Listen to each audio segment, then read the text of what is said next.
Can you feel the market starting to turn? That's right. The real estate market is starting to turn. We're going from a strictly seller's market now to a more equal market, and even in some parts of the country, a buyer's market. A recent article by Redfin substantiated this. They analyzed all the Redfin transactions across the United States, and they came up with some really interesting data. First is 44% of all transactions in March had a seller concession. And that was up from just 39% a year ago. So a significant increase from 39% to 44%. It's not at its peak. The peak of seller concessions was when 45.1% of transactions had a seller concession, and that was in Q1 2023. Now, the city that had the highest number of seller concessions was Seattle. 71% of the transactions in March in Seattle had a seller concession. And it was number two was Portland, was 64%. Now, of course, the economic uncertainty, it's a difficult market for buyers, are all leading to it shifting to a buyer's market, at least to an equilibrium, and in some cases a buyer market. Now, another interesting statistic in this article is 13% of pending home sales canceled in March, which is a significant increase from the year before. And that's a lot. We feel it dropping out of our pipelines. And buyers are asking for more. They're asking for bigger concessions, price reductions. They're negotiating mortgage buy downs, credits for closing costs. They're starting to get the advantage in their side, and they're leveraging it, as we can see by these concessions. Now, most markets saw a growth in concessions. There were a couple of anomalies.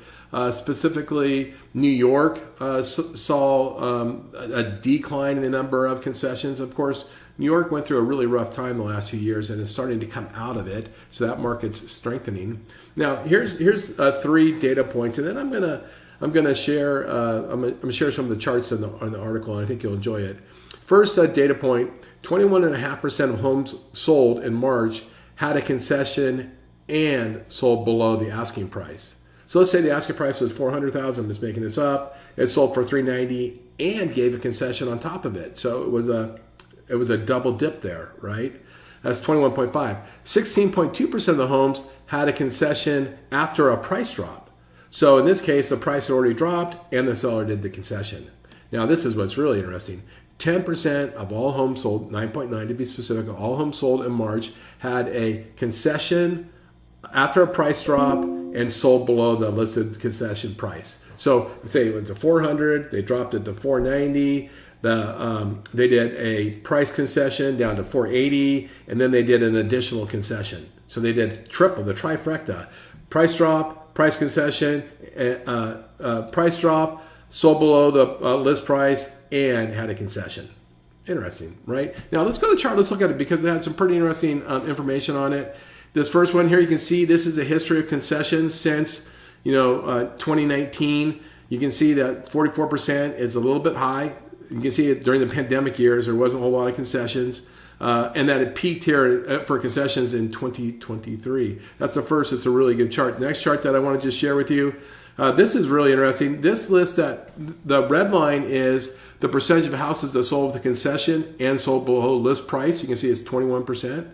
The blue line is the number of houses that had a concession and a price drop, which was 16.2%. And then the trifecta line, the yellow line, was the percentage of houses that had a concession, a price drop, and sold below list price. And you can see it's just under 10%. Now, the other thing I just point out to you in this article right here is if you go down just a little bit further, it lists it by actual metro. So you can see Georgia had 61.5% of the houses had a concession.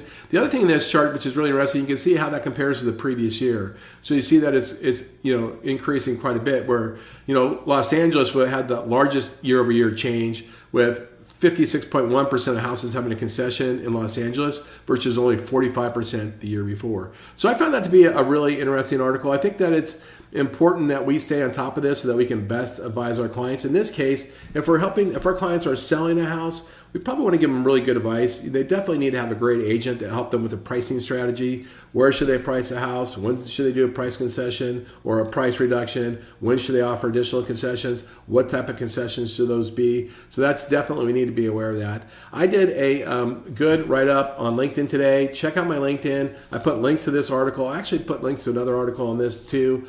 Things that you can use in your business to help you be a great advisor to your clients. With that, hope you're having a great day. I look forward to talking to you again soon. Thanks.